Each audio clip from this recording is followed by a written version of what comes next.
Hello बच्चों, कैसे हैं आप सब।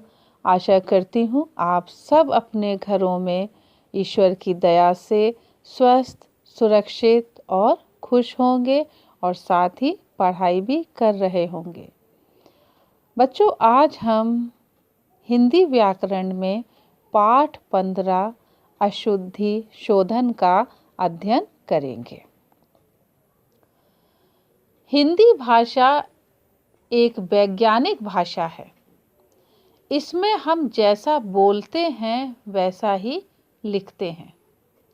यदि हम शब्दों का गलत उच्चारण करेंगे तो उन्हें निश्चित रूप से गलत ही लिखेंगे।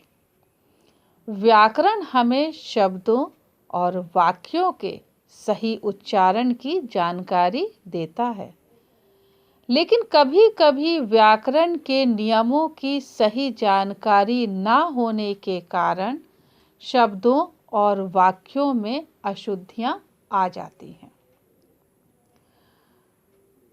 हम मुख्यतः दो प्रकार से अशुद्धियां करते हैं, पहली शब्दों में और दूसरी वाक्यों में। तो पहले हम देखेंगे कि हम शब्दों में कैसी अशुद्धियां करते हैं।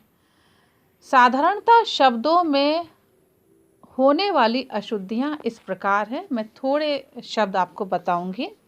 जैसे एक शब्द है, अशुद्ध शब्द पहले मैं बोल रही हूँ, तो हम बोलते हैं अक्सर अशुद्ध, और सही शब्द जो शुद्ध शब्द होता है वो होता है अशुद्ध धा, अशुद्ध और अशुद्ध।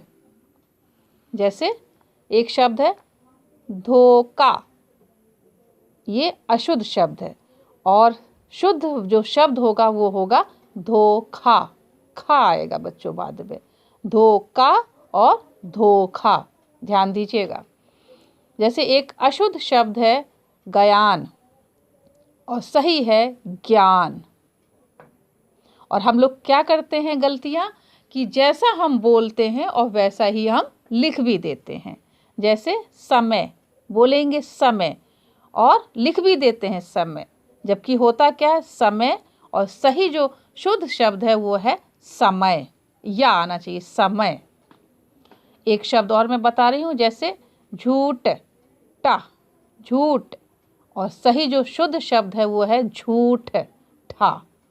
टा बोलते हैं और वैसे जो सही जो आना चाहिए शब्द वो है झूठ ठा।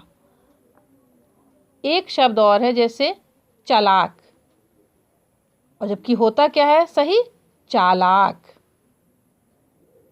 तो बच्चों, आपने देखा कि शब्दों में हम लोग क्या करते हैं। सबसे पहले साधारणतः शब्दों में होने वाली जो अशुद्धियां होती, आपने देखी छोटी छोटी अशुद्धियां हैं, जिन्हें जैसा हम बोलते हैं वैसा ही हम लिख भी देते हैं। तो हमें इन अशुद्धियों पे ध्यान देना है और इन अशुद्धियों को अपनी जो है उन्हें दूर करना है। फिर आता है दूसरे नंबर पे, अभी तो हमने शब्दों में देखा, दूसरे नंबर पे आता है वाक्यों में अशुद्धियां हम कैसे करते हैं। अक्सर वाक्यों में भी अशुद्धियां होती हैं हमसे। जैसे कि मैं वाक्य आपके सामने पढ़ रही हूँ, मेरे को घर जाना है, जबकि सही वाक्य है मुझे घर जाना है। एक वाक्य और पढ़ रही हूँ, तेरे को मेरी पुस्तक देनी है, सही वाक्य है तुम्हें मेरी पुस्तक लौटानी है। पेड़ पे पक्षी ने घोंसला बनाया, सही वाक्य है पक्षी ने पेड़ पर घोंसला बनाया। आप देखिए, हमारे को अच्छे काम करने चाहिए, सही वाक्य है हमें अच्छे काम करने चाहिए। तुम बाहर क्या कर रहे हो, और यहाँ पर क्या है तुम बाहर क्या कर रहे हो। तो बाहर और बाहर अंतर है। बाग में सुंदर फूल खिले हैं, बाग में सुंदर फूल खिले हैं,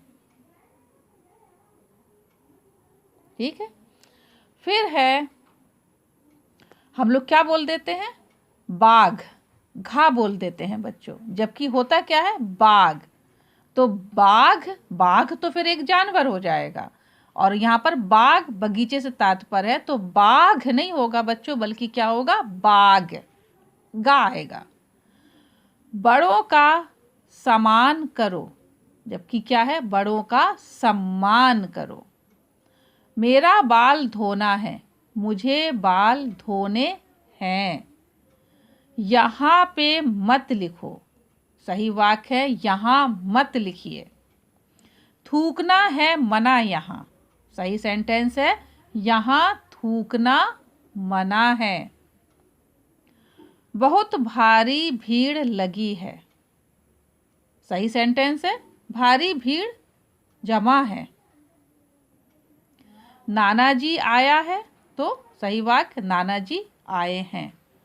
एक गरम कप दूध रोज पीना चाहिए, एक कप गरम दूध रोज पीना चाहिए।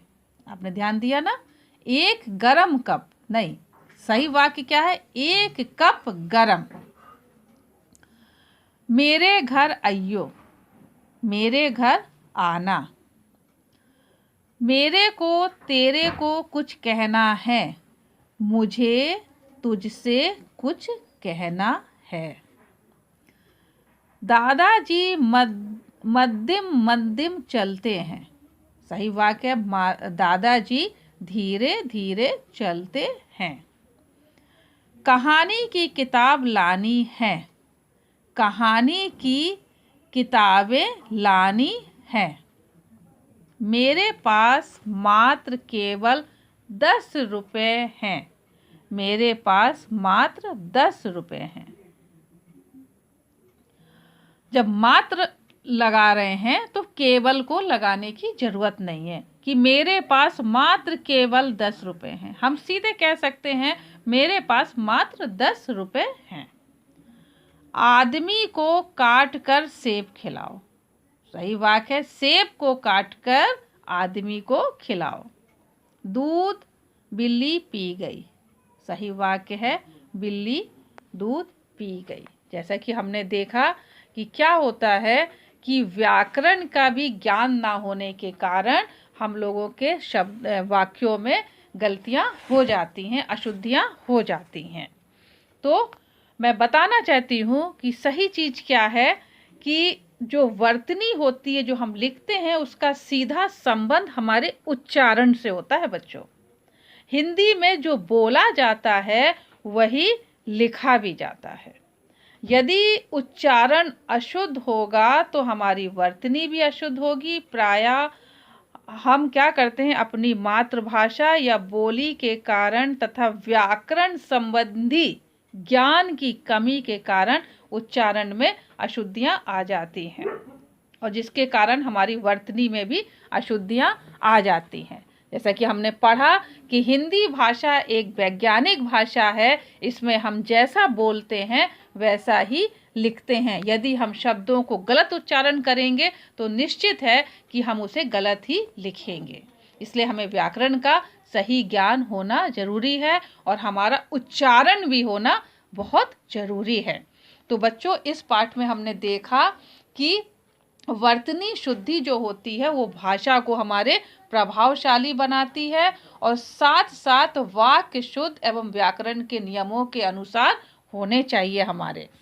और हमने क्या देखा इसमें कि अशुद्धियां 2 प्रकार की होती हैं, पहली शब्दों की और वाक्यों की। तो हमें अपने शब्दों की अशुद्धियों को भी दूर करना है और वाक्यों की अशुद्धियों को भी दूर करना है, नहीं तो क्या होगा, जैसा हम बोलेंगे वैसा ही हम लिखेंगे। इसलिए हिंदी भाषा में उच्चारण का बच्चों बहुत ही महत्व है।